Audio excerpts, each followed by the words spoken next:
ভাবি, সে আমার দেবর, আমি তার বড় ভাইয়ের ওয়াইফ। এবং তখন বাচ্চা আছে? হ্যাঁ, তখন আমি যখন জানতে পারি তখন আমার বাচ্চার বয়স 7 বছর।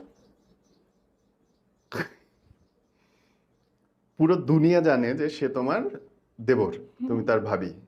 আর হচ্ছে জামাই কই থাকে?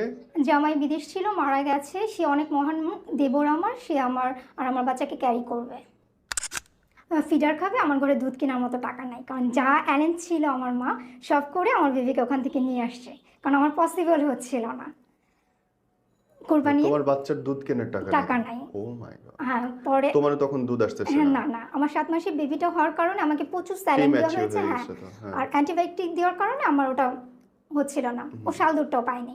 আল্লাহ। পরে আর এমনিও তো আমি সিক ছিলাম মানসিকভাবে, যে ও কিছু করতে পারছে না, কিভাবে কি হবে। কনসিভ করছি, প্রতিনিয়ত আমি খুব কষ্ট ভিতরে ভিতরে, হয়তো বা বাবা মা কোনো আর্থিক বা খাবারে কষ্ট দেয় না, কিন্তু আমার তো মানসিকভাবে আমি ঠিক নাই। হ্যাঁ, নিজের জামাই যদি ইনকাম না হ্যাঁ, করে হচ্ছে না দিনে দিনে। তার মধ্যে হচ্ছে সবচেয়ে বড় ঝামেলাটা হচ্ছে ওই অ্যাক্সিডেন্টটার পরে, যখন ওকে পুলিশ ধরে গেছে, আমি ভাবছি যে ও তার ফিরবে না, পসিবল না।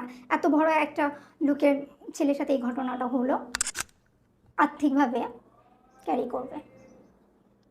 খাওয়া পড়া দেখা দায়িত্ব সব তার। সে হচ্ছে এত মহান দেবতা। হ্যাঁ, সে পৃথিবীর সবচেয়ে ভালো একটা মানুষ। বাহ।